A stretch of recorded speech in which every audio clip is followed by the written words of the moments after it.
The cover art gets the story wrong. Everybody poses on a footbridge, not a couch. Also, the photographer and flaming photograph subject have switched genders. Argo Funk Book Review. Argo Funk Book Review. There's a new high-rise hotel in River Heights. They're hosting a conference for high school yearbook designers. Bess is working here because she has a crush on her former teacher, Gary Ruxton. It's pretty creepy. This guy is at least 10 years older than her and clearly thinks of her as a young student, but she won't stop mooning over him. An age-appropriate co-worker named Ralph has a crush on Bess. He keeps trying to hold her hand and ask her out. She complains the lovesick nerd is making her look bad in front of her adult crush. Bess spends most of the book trying to flirt with Gary and running away from Ralph. I don't like it, so I won't say anything more about it. A handsome TV reporter named Evan Sharpless is here. He meets with a baggy pants man, while the teenagers do a group photo. Ned smiles at the group because he thinks the high school girls are really good looking. Ned, you're ogling underage girls right in front of your girlfriend? That's gross. I don't know if it's grosser than Bess mooning over her former teacher or not. Ugh.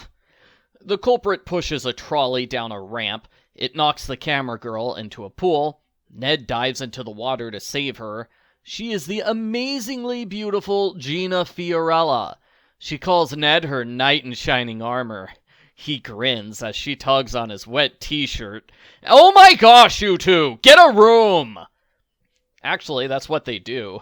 Gina hires Ned to be her personal bodyguard, so he spends the entire weekend outside Gina's room and protecting her hot body. Nancy's furious, as is Gina's previous bodyguard, Nick Kessler. He was eating a sandwich during the incident, that's why he didn't save Gina himself. Why does a high schooler need a bodyguard, you might ask? Her father is one of the wealthiest men in Italy, with lots of political connections and dangerous enemies. So she's a mafia princess. Nancy is officially asked to investigate when someone breaks into the private room that Gina shares with her photographer friend, Sally Harvey. Nancy finds a pen belonging to Gina's rival, Jane Celery. Nancy asks Ned to pretend he doesn't know her. He agrees, but later he says they shouldn't kiss in public. That makes Nancy pouty. Don't you hate it when your boyfriend does exactly what you tell him to? Worst boyfriend ever. Someone breaks into Gina's room again. Nancy searches for clues. She's distracted when she finds Gina wrote a flirty note to Ned. That must be the real reason Ned doesn't want to kiss her anymore. The culprit forges a letter to the chef asking for shish kebabs as a special treat. It's a trick. The sticks are made of deadly oleander. Thanks to Nancy's quick actions, only one high schooler is poisoned. Nancy gets mad when Ned asks if Gina's okay. Why do you care so much about Gina, Ned? The culprit leaves a threatening message on Nancy's answering machine. She's unhappy to learn the hotel's phone system is fully automated. Why don't they have a phone operator who connects every call by hand? Stupid modern technology. Gina flirts with Ned when ordering room service. Nancy wants to check the food first, but Ned gets mad, 'cause he's the bodyguard. He should check the food first. Why doesn't Nancy trust him to do his job? So a lot of the book is just Nancy and Ned being super whiny at each other. It's not fun to read.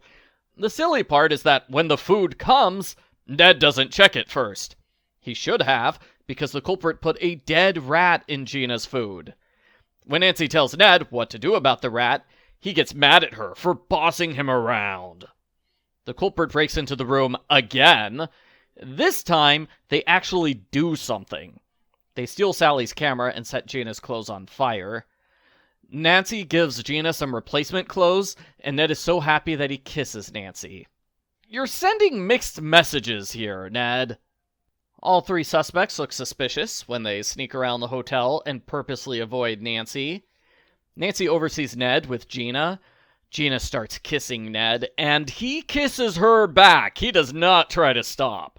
Nancy is shocked at Ned's betrayal. Nancy tries talking to Ned in private, but they are distracted when the culprit sets Gina's yearbook display on fire. Gina confesses the first break-in was a fake. She made it up to get Jane in trouble. Bess is the one who cracks the case. She identifies Baggy Pants as Harold Carabel from room 637. Nancy learns Carabel is a disgraced reporter with a shady past. Nancy gets a list of every phone call Carabel has made in the hotel, which is odd because earlier she complained the hotel doesn't keep a list of calls that are made. Continuity! Ned gets over Gina on his own. He decides she's too possessive and she comes on too strong, so he doesn't like her anymore. Nancy is skeptical. Ned firmly states he's not with Gina. He won't dump Nancy. Nancy is relieved that she and Ned have cleared the air. And they haven't! They did not talk about the fact that he kissed another woman. That's a pretty big thing for both of them to ignore. The culprit leaves a threatening note for Sally. Nancy realizes that Gina is a giant red herring. The culprit was really trying to steal Sally's photos the whole time. Sally double-checks the photos on her contact sheet. They clearly show Sharpless giving a large amount of money to Carabel. They are the culprits. Sharpless has been passing Carabel's news stories off as his own. Carabel thinks he isn't given enough money or exposure, so he's resorted to blackmail. Sally projects the incriminating photographs on the wall of the conference. Sharpless pulls out a gun, takes her hostage on the roof. It suddenly gets really exciting at the end. Sharpless and Sally fall backwards off the roof when Sharpless is tackled. The others pull everyone to safety. The local newspaper publishes Gina's article about what happened.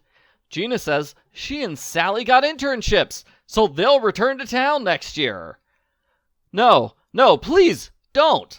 I don't want any more romance drama with Ned and Gina. The end. Post-book follow-up. I did not like the romance in this book. It's mostly Nancy being wildly jealous of Ned, and for good reason, because he cheats on her without any regret. I don't know why she lets him get away with it. They never talk about his kiss with Gina. The whole book seems to be building up to a big confrontation between Nancy and Ned, only there's nothing. He decides to go back to Nancy after he's done with Gina, and she acts like nothing ever happened. Nancy cheated on Ned plenty of times in the past 10 books. I think it's worse when he cheats on Nancy right in front of her. The only romance I didn't dislike was George's love interest, Paul. He's a pretty cool guy. I was surprised that he's on the official suspect list, since he doesn't seem suspicious to me. I was also surprised that Brenda Carlton didn't come up during all the talk about news reporters. The mystery aspect of the book isn't bad, but it's overshadowed by the bad romance drama. A lot happens with the story, and Nancy's friends are good. I thought it was too obvious that Sharpless is the surprise culprit, but I didn't guess what his crime was. If the book was rewritten so Ned was a faithful boyfriend, it would be fine. I could imagine Ned getting mad at Gina for kissing him when he told her over and over again that he's dating someone else.